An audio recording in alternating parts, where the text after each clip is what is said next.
ہے پہلے بھی ہم نے آپ سے بار بار کہا تھا تحریک تحفظ آئین پاکستان. ہم نے بار بار کہا تھا کہ ہم نہیں چاہتے، پاکستان کی حالت بڑی کمزور ہے. ہم اس کمزور حالت میں پاکستان کو مصیبت میں مبتلا نہیں کرنا چاہتے، لیکن ہماری باتوں کو لوگوں نے اہمیت نہیں دی. اب یہ حکومت جس انداز میں آئین کی دھجیاں بکھیر رہی ہے، جس انداز میں جوڈیشری کو بے دست و پاک کیا گیا ہے، جس انداز میں پریس پہ بندشیں لگائی جا رہی ہیں، اور جس انداز میں عمران خان کی پارٹی کی سیٹیں جو ملک کی سب سے بڑی عدالت نے انہیں دی تھی ان سے واپس لی گئیں اور بالکل بندر بانٹ کی طرح سیاسی پارٹیوں کے حوالے کی جا رہی ہیں. ایک ایسی خطرناک حکومت جو پاکستان کو ڈبونے جا رہی ہے، آئین کو درخور اعتنا نہیں سمجھتی، پارلیمنٹ کو درخور اعتنا نہیں سمجھتی، لوگوں کے ووٹ کا مذاق اڑا رہی ہے. ہماری یہ سوچ ہے، میری ذاتی بھی یہ سوچ ہے، ہم ساتھیوں کی یہ سوچ ہے کہ اگر پاکستان کے وہ تمام لوگ جو آئین اور قانون کی بالادستی پہ یقین رکھتے ہیں اور جو یہ کہتے ہیں کہ پاکستان ایک رضاکارانہ فیڈریشن ہے، اس میں کوئی کسی کا غلام یا کوئی کسی کا حقہ نہیں، یہاں رہنے والے لوگ اپنی تاریخی مادر وطن پہ ہزاروں سال سے رہ رہے ہیں، اپنی مرضی سے انہوں نے پاکستان کی تشکیل کی تھی. اگرچہ پاکستان کی تاریخ ساری آئین کی باہر بنانے اور نہ بنانے کی کشمکش میں گزری، اور اس عیاشی میں ہم نے ملک کا ایک حصہ کھو دیا کہ ہم آئین نہیں بنا رہے تھے، ہم اپنے اکثریتی بھائیوں کو اقتدار حوالے نہیں کر رہے تھے، ہم نے پاکستان کی قربانی دے دی اور 25 سال میں پاکستان کو ہم نے توڑ دیا. بڑی مشکل سے 73 کا آئین بنا جس پہ تقریباً پاکستان کے تمام اکابرین کے دستخط ہیں، چاہے وہ لیفٹ کے ہوں چاہے وہ رائٹ کے ہوں. ذوالفقار علی بھٹو کے ساتھ ان کے سیاسی رویوں سے اختلاف کیا جا سکتا ہے، انہوں نے کیا کیا اپوزیشن کے ساتھ یا ان کا رویہ کیا تھا، لیکن ایک بات طے ہے کہ ذوالفقار علی بھٹو کو تاریخ نے یہ موقع دیا کہ انہوں نے پاکستان کو ایک آئین مہیا کیا، 73 کا آئین جو متفق آئین تھا، جس پہ پشتون، بلوچ، سندھی، سرائکی تمام لوگ متفق تھے اور بڑی خوشیاں منائی گئی تھی. لیکن اس آئین کو بھی لوگ برداشت نہیں کر رہے. اب وہی لوگ، یا محمد نواز شریف جمہوریت کا چیمپئن تھا اور ہے، ووٹ کو عزت تو پیپلز پارٹی، روٹی کپڑا اور مکان، جس کی آئین کی تخلیق میں ان کے لیڈر کا بڑا حصہ تھا، ولی خان کی پارٹی، مولانا مفتی محمود کی پارٹی، جمعیت علماء پاکستان، دوسرے یہ سب مل کر خود اس آئین کا حلیہ بگاڑ رہے ہیں جو ہمارا متفقہ آئین ہے. اور ہمارا آئین یہ کہتا ہے کہ جو آدمی آئین کو چھیڑے گا، اسے چھیڑخانی کرے گا، اس کو معطل کرے گا، اس کو فلانا کرے گا، وہ کیپٹل پنشمنٹ کا سزاوار ہے. لیکن بڑی ڈٹائی سے یہ کام ہو رہا ہے.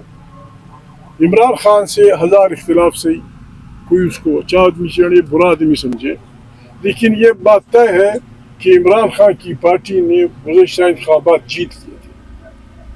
بڑی اس سے، یعنی یہ کیسا ملک ہے، ایک ملک جس کا الیکشن کمیشن ایک پارٹی سے اس کا سمبل چھین لے اور یہ حق سمجھے، اس کو فلانی بات نہیں ہوگی، ججز اس کو سپورٹ کریں اور پھر بھی انتخاب ہو. انہوں نے جو کچھ ڈرامہ بنایا تھا ہم بار بار کہہ چکے ہیں، پھر تکرار کرتے ہیں، یہ حکومت زر اور زور کی بنیاد پہ آئی ہے، بندوق کے زور پہ آئی ہے. شہباز شریف میرا دوست رہا ہے، میرا بھی دوست ہے، لیکن کبھی کبھی ناراض ہو جاتا ہے، میرے منہ سے سخت الفاظ نکل جاتے ہیں. شہباز شریف کہتے ہیں میں دہشت گردی کا مخالف ہوں، اور یہ حکومت تخلیقی دہشت گردی کی ہے. 25 کروڑ انسانوں کو دہشت زدہ کر کے، بندوق کے زور پہ، پیسے کے زور پہ، ڈنڈے کے زور پہ، ایک جیتی ہوئی حکومت سے اس کا مینڈیٹ چھین لیا گیا.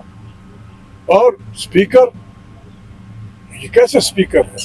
اسپیکر تو کسٹوڈین آف دی ہاؤس ہوتا ہے. اسپیکر وہاں بیٹھے ہوئے اسٹیبلشمنٹ کے لوگوں کو وردی جو ہمارے وردی پوش ہے اسمبلی کی، ان کی وردی میں لا کے پارلیمنٹ کے اندر لوگوں کو گرفتار کرتے ہیں. اور بڑی رٹائی سے اسپیکر صاحب کہتے ہیں کہ جاسوسی اداروں کو ہر کسی ماں بہن بیٹی کا ٹیلی فون ٹیپ کرنے کی اجازت ہے.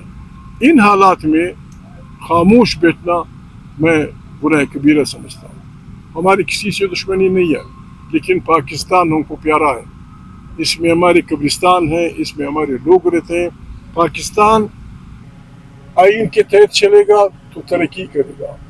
یہاں رول آف لا ہوگا، عدالتیں آزاد ہوں گی، پریس آزاد ہوگا، پھر جا کے یہ ملک ایشیا ٹائگر بننے کی اس میں ہوگا. لیکن یہاں جو پاکستان کے اپنے کو بالکل وفادار سمجھتے ہیں، میں معافی چاہتا ہوں. یہ ہمارا ملک ہے پاکستان کا سب سے بڑا مسئلہ.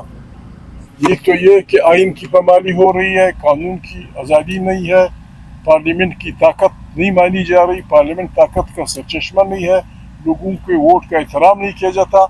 اس کے بعد جو سب سے بڑی بیماری ہے پاکستان کی وہ کرپشن ہے. فرام ٹاپ ٹو باٹم میں معافی چاہتا ہوں، مجھے کسی سے دشمنی نہیں. From top to bottom each and every institution is corrupt.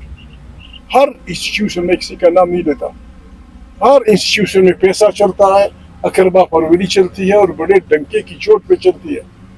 Corruption ایک قسم کا لوگوں نے اپنا حق تسلیم کر لیا ہے. یہ سنگاپور یا اس کے جو ساتھ والا وہ ہے، یہ دنیا کا بدترین کرپٹ ترین علاقہ تھا. کچھ عرصہ پہلے وہاں ایک آدمی اقتدار میں آیا. میں اس قسم کا آدمی نہیں ہوں، علامہ صاحب بھی میرے دوست ہیں، یہ بھی میرے ساتھی ہیں. وہاں انہوں نے فیصلہ کیا کہ کرپشن کی سزا موت. میں یہ نہیں کہتا کہ اس کی سزا موت ہو، لیکن کم سے کم کوئی ایسی ہونی چاہیے. یہ جو اسلام آباد میں آپ بلڈنگیں دیکھ رہے ہیں، اسلام آباد میں یہ سارے ہمارے اپنے سرکاری ملازمین کی ہیں. ہمیں گلہ ہے دنیا کی ڈیموکریٹک قوتوں سے، امریکہ سمیت. وہ کہتے ہیں ہم جمہور کے لوگ ہیں. اگر آپ جمہور کے لوگ ہیں تو کم سے کم ہماری امداد کریں، ہمارے علاقے میں ان لوگوں کو سپورٹ کریں یا اس کو سپورٹ کریں جو جمہوریت پہ یقین رکھتے ہوں، جو پارلیمنٹ کی طاقت پہ یقین رکھتے ہوں، جو پارلیمنٹ کو طاقت کا سرچشمہ سمجھتے ہوں، جو پارلیمنٹ کو خارجہ اور داخلی سیاست کا منبع سمجھتے ہوں. وہ ہمارے ساتھ ایک احسان کر سکتے ہیں. اگر وہ چاہتے ہیں کہ دنیا واقعی ایک گلوبل ولیج میں تبدیل ہو جائے تو ان کے پاس طاقت ہے. Mighty Americans and European democracies وہ یہ کر سکتی ہیں کہ ہماری طرف سے لوٹے ہوا مال جو ان کے ملکوں میں چلا جاتا ہے، وہ خود سے یہ کہہ سکتے ہیں کہ بھائی تو اقتدار میں رہا ہے، تیری جائیداد اتنی نہیں تھی، یہ تو لوٹ کے لایا ہے، کنفسکیٹڈ، اور اس کو IMF کے فنڈ میں ڈال. ہم بچ جائیں گے، یہ چور اچکے وہاں سے بھاگ آئیں گے، لیکن کوئی